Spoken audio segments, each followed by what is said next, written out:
샬롬 샬롬 샬롬 샬롬 샬롬. 하나님 사랑합니다. 여러분 주 안에서 사랑합니다. 욥기 6장 말씀입니다. 1절부터 30절까지 내용이죠.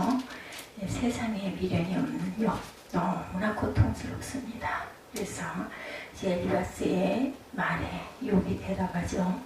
욥이 대답하여 이르되 이렇게 시작됩니다. 나의 괴로움을 바라보며 나의 파멸을 저울에 놓을 수 있다면 바다의 모래보다도 무거울 것이라. 그러므로 나의 말이 경솔하였구나.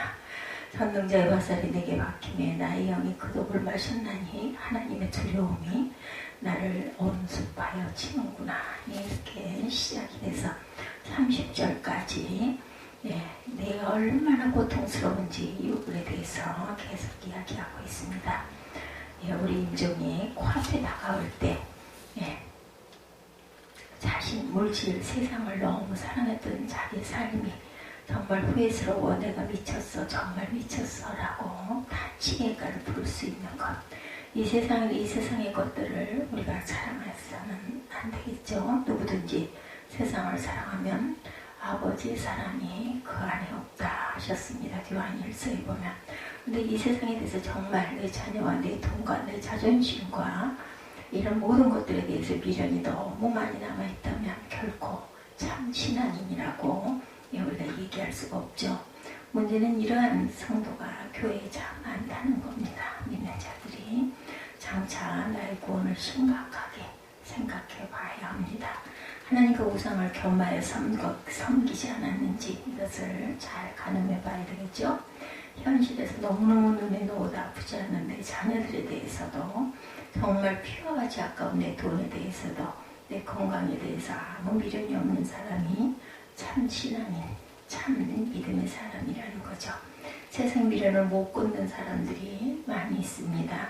이 세상에서 죽을 때 죽는 순간까지도 세상에 대한 아쉬움을 갖고 살다가 돌아가게 되면 그 탄식의 후회가 정말 내가 미쳤지. 이런 후회가 돼서는 안 되겠죠. 내가 왜 그렇게 이 세상의 재물에 연연했는지, 내가 왜 그렇게 내 자녀에 대해서 연연했는지 그걸 아쉬워하며 그것이 없어지는 것이 안타깝고 가진 것을 더 많이 지니지 못해서 미련에 끌려 살지는 않았든지, 이 세상 기준으로 내 자녀에게 또 너무너무 집중이 되지는 않았든지, 내 직장에 대해서 또 내 명예에 대해서 그렇게 지나치지는 않았든지, 지옥에 가서 보면 정말 내가 미쳤어 이런 그 후회가 되겠죠. 욥기 6장의 19절은 8절에서 10절입니다. 나의 간구를 누가 들을 것이며 나의 소원을 하나님이 허락하시라. 이는 곧 나의 멸하기를 기뻐하신 하나님이 그의 손을 들어 나를 끊어버리실 것이라. 그러할지라도 내가 오히려 위로를 받고 그칠 줄 모르는 고통 가운데서 기뻐하는 것은 내가 거룩하신 이의 말씀을 거역하지 아니하였다. 이런 고백을 그래도 하고 있습니다. 하나님께서 나의 소원을 이루어 주신다면, 그래야 나를 산산이 부수고 손을 들어 나를 죽게 하여 주신다면 차라리 그것을 하는 위로를 받고 견딜 수 없이 괴롭지만 오히려 기뻐하리라. 거룩하신 하나님 말씀을 나 아직 어긴 일이 없네. 이것처럼 정말 당당한 것이 없죠. 하나님의 말씀을 우리는 거역하지 말아야 합니다. 하나님이 나의 소원을 들어주신다면 그 소원이 뭘까? 이 세상에서 이제 내 생명을 끊어주신다면 정말 이 무자비한 고통이 나를 엄습하고 있는 가운데서라도 내가 기뻐할 것이다. 아무 미련도 없고 바라는 것도 없고 아쉬운 것도 없이 그냥 깨끗하게 끝나기를 원한다는 거죠. 하나님이 그 소원 하나를 들어주시기를 바란다. 왜 내가 세상에 미련이 전혀 없는가 하면 욥은 하나님의 말씀을 거역해 본 적이 없기 때문이라는 겁니다. 그러니까 욥은 평소에 신앙생활을 하면서 살 때 세상에 어떤 미련을 두지 않았다라는 것이죠. 그래서 나는 정말 지금 죽어도 괜찮다라는 겁니다. 따지고 보면 욥이 당장 아쉬움이 남아있을 수 있죠. 자녀가 10명인데 10명이 다 죽었어요. 번듯하게 잘 사는 모습을 보고 눈을 감고 싶겠죠. 이게 인간의 본능입니다. 내 재산에 대해서도 하루아침에 풍지박산이 났는데 어쨌든 사람이 깨끗이 미련 없이 죽는 것은 쉽지가 않습니다. 대단한 신앙의 내공이 없으면 어렵죠. 연예인 교회를 섬기시는 어떤 그 목사님의 이야기입니다. 어느 부잣집에 신방을 가셨대요. 평창동의 어느 고대광실 같은 집이었다고 합니다. 북한산 계곡에 흘러나오는 시냇물이 그 집 마루 유리무트로 흘러서 지나는데 정말 장관이더랍니다. 그리고 북한산의 바위 절벽이 그 집의 담벼락이라고 하더라.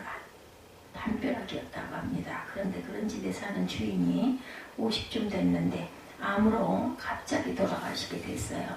돌아가시기 직전에 신방을 가니까 하시는 말씀이 내가 왜 죽어야 돼요? 내가 왜 죽어야 돼요? 계속 그 말씀을 하시더라는 거죠. 좋은 집도 갖고 있고 나이도 아직 한참이죠. 50이시면 아이들도 잘 커서 좋은 대학 다니고 외국 유학도 가고 그런데 나의 이 마지막 정말 안 가고 싶다라는 거죠. 너무너무 아쉬움을 주체할 수가 없다라는 겁니다. 아마 욥의 심정이 이런 마음이 아니었을까. 참 신앙인, 진정한 신앙인의 마음은 내가 세상에 있는 이 아름다운 이런 것들 볼 수 있어서 감사하구나. 근데 하늘에 가면 더 아름다운 것들이 많죠. 그죠? 50년을 다니고 4대째 기독교 집안이고 이게 우리를 천국으로 인도하지 못한다라는 것입니다. 우리가 신앙생활을 할 때 세상에 미련 없는 것, 그런 삶의 자세를 가져야 됩니다. 세상을 십자가에 못 박는 것, 즉 십자가 신앙이 바로 그런 신앙이겠죠.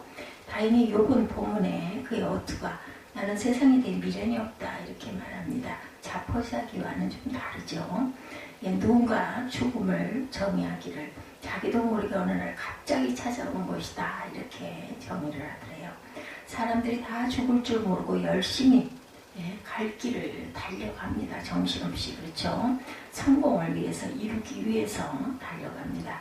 세상 사람들은 그럴 수 있겠지만 저도 성도라면 갑자기 죽음을 맞이했을 때 미쳤지 하는 후회는 하지 말아야 되겠죠. 욥도 세상에 미련이 남을 수 있었어요. 왜냐하면 부러울 곳이 없이 다 가진 사람이었죠. 욥은 죽음을 앞에 두고 이제 하나님께서 나를 더 이상 이 땅에 남겨두지 않으시려는구나 라고 생각될 때 자기의 죽음을 의연하게 받아들일 수가 있었던 욥입니다. 내가 거룩하신 이의 말씀을 거역하지 아니하였습니다.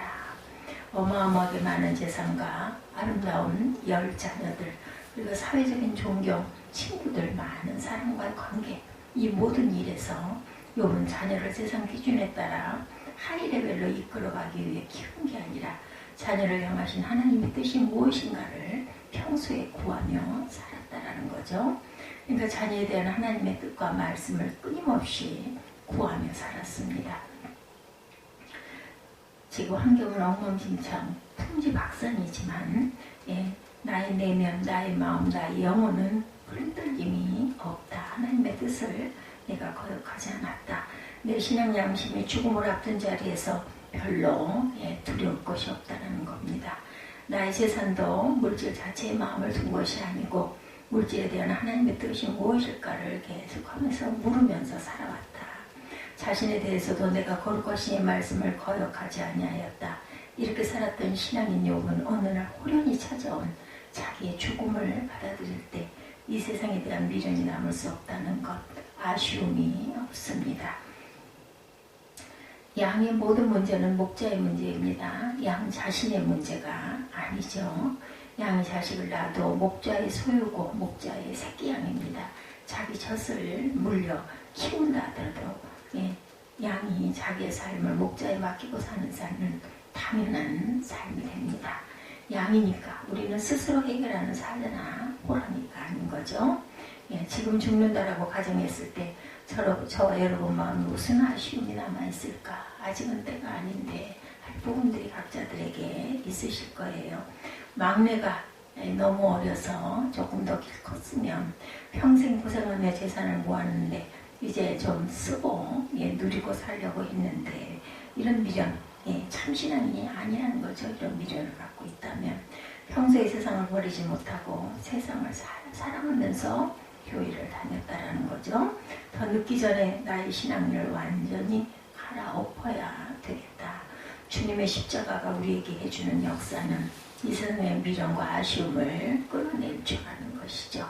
그리고 지금 하나님께서 나를 물질을 자녀를 데려가신다 해도 할렐루야 아멘 하고 순종하고 고백할 수 있는 마음, 그런 마음을 우리가 지녀야 합니다. 그런 사람이라면 이 땅에 살 동안 오직 하나님의 뜻이 그를 통해 이루어질 수 있는 마음을 갖고 가야 되겠다. 그런 사람을 통해서만 하나님의 역사가 이루어집니다. 내 미련이 남아있고 내 아쉬움이 남아있는 상태에서는 하나님께 봉사는 한다고 하지만 하나님께 받기 위해서 봉사하는 기부엔 태익이 될 수 있다는 거죠. 하나님의 역사가 절대로 이루어질 수가 없다는 겁니다. 주님의 십자가가 우리한테 해주시는 일, 이 세상에 대한 미련을 끊어내는 것, 아쉬움을 비우는 것입니다. 십자가에 죽는다는 것은 미련과 아쉬움을 포함한 모든 세상에서 내가 나를 십자가에 못 박아 죽는 것.